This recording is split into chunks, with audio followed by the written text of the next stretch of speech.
getting out there in the water for the first time. Well, now it's been a few weeks back, but you didn't know really what to expect with a lot of new members. But your thoughts after taking that to the water for the first time? You know, Sacramento, the conditions couldn't have been more ideal. It's the first body of water we hit at the beginning of any of our seasons, and it doesn't move.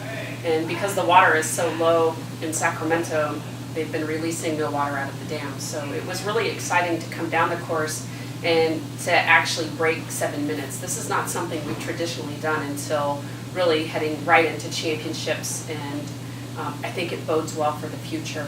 It was, you know, we've seen the level of Division I rise dramatically with automatic qualifiers, and so we really did expect certain crews to be fast. So Gonzaga, we really expected to be fast, and they were. Sacramento was behind them, St. Mary's, and then we came in right behind St. Mary's by just a very small margin. And, you know, the lineup, I think, was, you know, a lineup that we had to use because we had some missing players. But what we discovered, of course, is that it may be a young team, but they did demonstrate that they have the ability to go fast. And as Kaylee said, there's a lot of really good building blocks from which to move forward. The women's varsity 4, we came in behind UCSD, was not a very good showing, and we can't really quite put our finger on it because there's some really fast athletes in that boat. And then I think probably the surprise for us was how poorly our novice team did. And it could be that it's their first competition.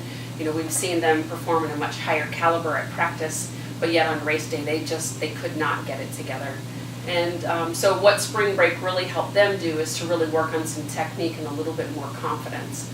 There was definitely a difference at the end of spring break training this year, was where I didn't want to leave either. Usually your athletes are so tired that they can't wait to have 2 or 3 days off. And what we saw in a certain group of athletes was that they were just getting faster and faster and faster. While we were there, we had an opportunity to use a set of what's called SMART cores. And it was a very good educational tool for both the novice and varsity.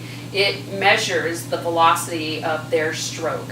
And so we went out and used the oars, and then we went in and looked at it, and it could pinpoint who's not getting the power application at the same time. And then we went back out, and it helped fix some of those things. So it was really exciting technology to use, and we can't wait to see if this will equate in better boat speed when we race Seattle on Saturday, and then of course when we race everybody at Covered Bridge in April. Wow, I was going to say, you know, what you guys learned down there with extra time, but thank you.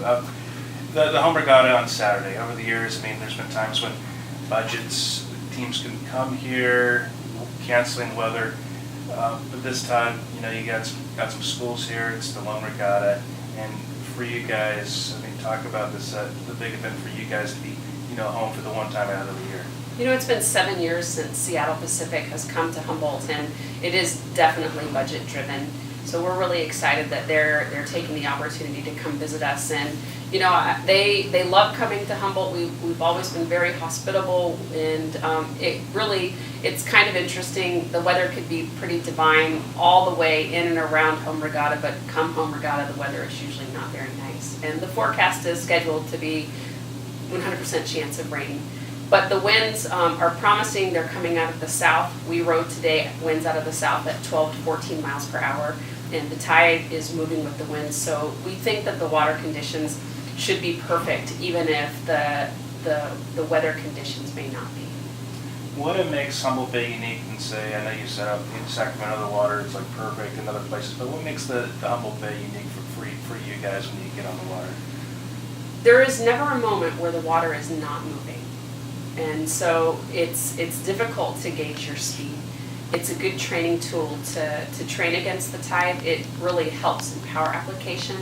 And, you know, of course, there are some days a 2,000 meter piece can take 9 minutes, another day